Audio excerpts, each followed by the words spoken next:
Ngayong nalalapit na ang traslasyon sa Jesus Nazareno, iba't ibang kwento ng pasasalamat, pag-asa at himala ang ibinahagi ng mga deboto na nagpapalalim pa ng kanilang pananampalataya at debosyon.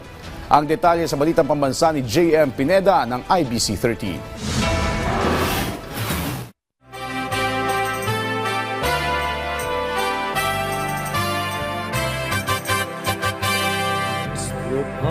Padre Jesus Nazareno. Ang mga deboto ng Poong Jesus Nazareno ay may kanya-kanyang muka at kwento. May kwento ng pasasalamat, pag-asa at himala na nagpapalalim sa kanilang pananampalataya at debosyon. Hindi sa imahen, pero sa mismong Panginoon.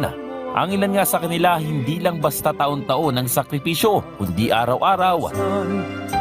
Gaya na lamang ni Tatay Elpidio. Nakasanayan na raw nila mag-asawa na magpunta sa harapan ng Basilica Minor at pambansang dambana ng Poong Jesus Nazareno sa Quiapo.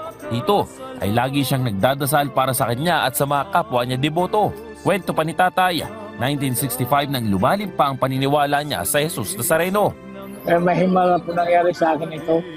May bukol pa ko rito malaki. Madalas pa ako magsimba dyan sa simot dito. Isang gabi bigla na pumusok. Nayala ko. Bago rin naputol ang kanyang binti noong nakarang taon, walang mintis ang pagsama niya sa mga prosesyon at mga aktibidad sa simbahan upang ipakita ang kanyang pasasalamat sa Poong Nazareno.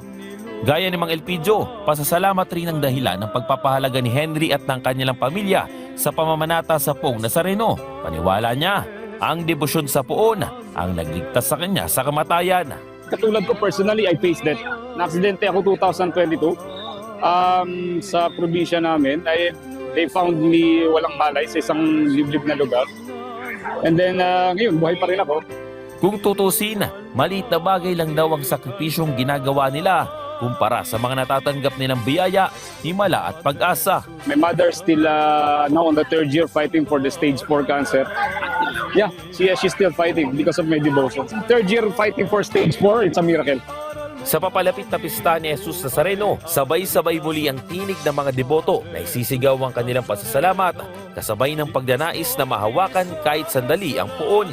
Muli ring makikita ng buong bansa ang mga kwentong nagsama-sama para sa iisang debosyon at sakripisyo. Mula sa IBC 13, J.M. Pineda para sa Balitang Pambansa.